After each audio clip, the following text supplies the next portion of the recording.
Okay, I'm here with Val with the EMW, the eMotorWerks.com. So tell me, what got you started on an electric car?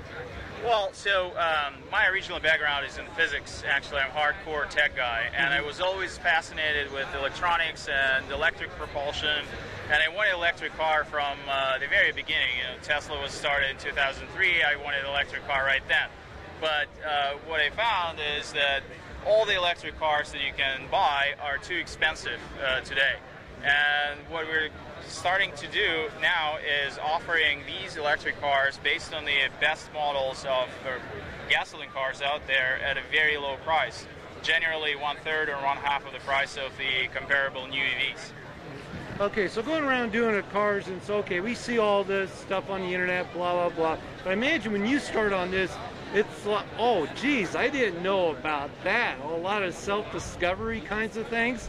Right. Yeah. Absolutely. Absolutely. Actually, there's a huge amount of community online that does tinkering with cars, with the electric car technology. So what we want to do, we want to provide them with proven designs based on cars like this that they can then use as kits. They can combine them together with their own components. They can build a car they want, right? Kind of like similar to other companies that are also presenting here, like Local Motors, for example, right? Or kit cars.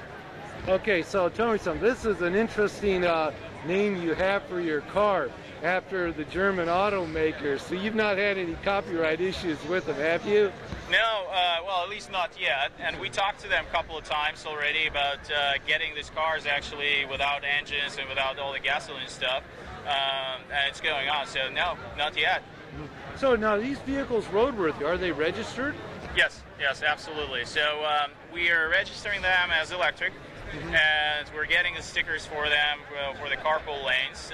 This is in progress right now with the GMV. Okay, so one of the things I find electric cars, first they say, well, gee, they can't go that fast and they don't drive that far. But then if you're going very slow in these, Bay Area commuting, I guess speed is not an issue. Well, yeah, but if you look at these cars, right, and who buys cars like this, these are people who are interested in performance. And actually, we can deliver the performance.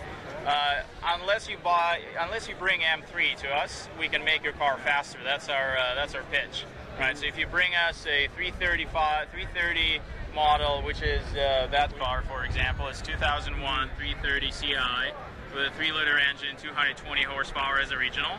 We make it faster, 0 to 60 in 5.6 seconds. This exact car, and it can go for 100 miles. Okay, so I'm looking at these cars that you have here at Maker Faire. And everything's all nice, neat, and clean, but when you first started on it, it wasn't exactly like that. No, not at all. Actually, last year we had a presentation. We had a booth around here, and we had our first test car, which was a Fiat Spider convertible. And it was, wires everywhere and all that. All right, and then what we did at that Maker Faire actually helped us get started quite a bit.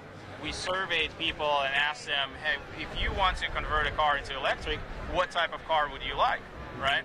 Given the price range, given the performance parameters, and they told us, hey, probably mid-market cars like this, right? BMWs, Mercedes, Audis, slightly more expensive, but people have a little bit more disposable income, and still, it's half the price of a Tesla Model S that's coming out. Okay, so Ernest, obviously you've done a lot with electric cars. What do you foresee 10 years from now, 20 years from now? Well, 20 years from now, everybody drives electric.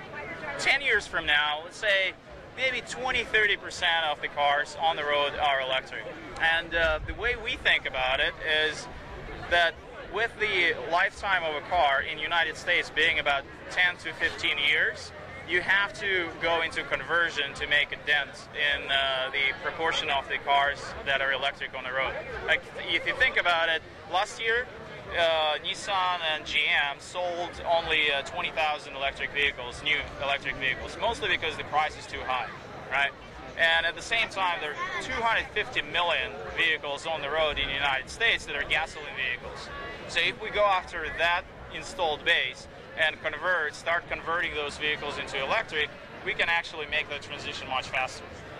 Okay, so let's go about Maker Faire. How much work was it to set up with your vehicles, getting space here and getting all the things set up and ready to go, and at least getting some reasonable amount of sleep to deal with the crowds the next day? Oh well, the sleep we don't get much, but I love Maker Faire organization. They make it very easy to expose these type of exciting projects to the public, right? And the first time it was a very easy process on the Maker Faire part, organization part, and this time as well. And you know, the spot that we got is pretty spectacular, right? People, a lot of traffic going by, and everybody's asking questions. You know, bright orange cars. Well, what else, right? It's great. Yeah, I noticed that orange kind of caught my eye as well. So, but here you're working the thing. Have you had an opportunity to explore the rest of Maker Faire? Yeah, I did one round, and I plan to do another one. We have about 6 people manning the booth here, so we got some manpower to allow people to rotate and check things out.